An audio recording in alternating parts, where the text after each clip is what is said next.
सूरत हाल आपके सामने है। 3 दिन मुल्क में इंतहाई अदम इस्तेकाम, जलाओ घिराव और इंतहाई हंगामा खेज गुजरे। इमरान खान को जिस तरह गिरफ्तार किया गया था अदालत में और उसके बाद फिर मामला सुप्रीम कोर्ट तक पहुंचा, शीशे तोड़कर 90 से ज़्यादा रेंजर्स और पुलिस के एहलकार नैब के साथ मिलकर अहाता अदालत से उठाकर लेकर गए इमरान खान को। जिस अंदाज में लेकर गए, क्या आप समझते हैं कि वो तरीक़ाकार मुनासिब था? देखिए जी, बुनियादी बात तो ये है कि स्टेट के जो अदारे हैं वो बाहम एक दूसरे के आमने सामने खड़े हो गए हैं। और कल GHQ ने एक बयान जारी किया है जो कि किसी भी सियासी जमात के ख़िलाफ़ सबसे सख्त बयान था। और आज सुप्रीम कोर्ट ने जिसके ख़िलाफ़ बयान जारी किया था उसको रिहा कर दिया है।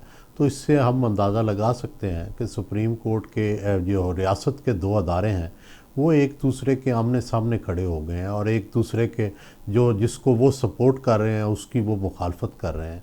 और इससे पहले हमने इमरान ने देखा कि पाकिस्तान में 75 साल में पहली दफ़ा बाकायदा फ़ौजी छावनियों में घुस के और कोर कमांडर हाउस और अस्करी प्लाज़ा जो है इसको भी नुकसान पहुँचाया गया, जलाया गया। ये सियासत का चलन नहीं है, ये इंतहा पसंदी का चलन होता है। और ज़ाहिर है खान साहब तो पॉपुलर पॉलिटिशियन हैं, उन्हें तो पॉपुलर पॉलिटिक्स के ज़रिए, इलेक्शन के ज़रिए जो है वो जाना चाहिए। वो मिलिटेंसी के ज़रिए या दबाव के ज़रिए इक़्तिदार हासिल नहीं कर सकते।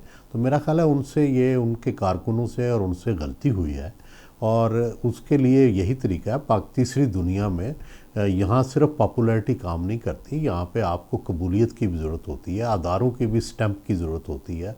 आप सिर्फ पॉपुलैरिटी की बुनियाद पर इक़्तिदार हासिल नहीं कर सकते, बल्कि आपसे इक़्तिदार छिन जाता है।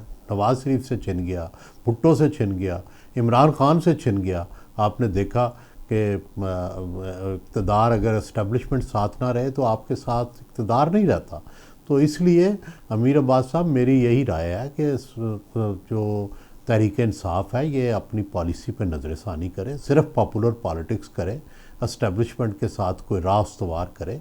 और वगरना ये जमहूरी पार्टी या एक पॉपुलर जो पार्टी है उसको भी नहीं रहने दिया जाएगा। हमने देखा है कि इस तरह जब ठन जाती है फ़ौज से तो पीपल्स पार्टी का क्या हशर उन्होंने किया, कई साल तक उसे कबूल नहीं किया और कई साल तक उसके ख़िलाफ़ कार्रवाइयाँ होती रहीं। फिर नवाज़ लीग जो है उसको भी उन्होंने तोड़ के उसको अनपॉपुलर करके छोड़ा। तो मेरा ख़्याल है एक तीसरी पार्टी के साथ ना ये हशर होना चाहिए, ना उसको ये इनवाइट करना चाहिए।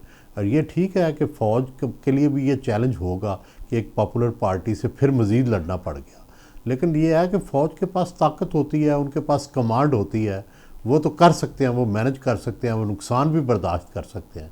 सियासी जमातें नहीं कर सकती। सियासी जमात में इमरान खान चले गए या उनको कोई नुकसान पहुंचा तो कौन उनको संभालेगा? अदारों में या फ़ौज में तो बाजवा साहब चले गए हैं तो अगला कमांडर आ गया है, उसने संभाल लिया।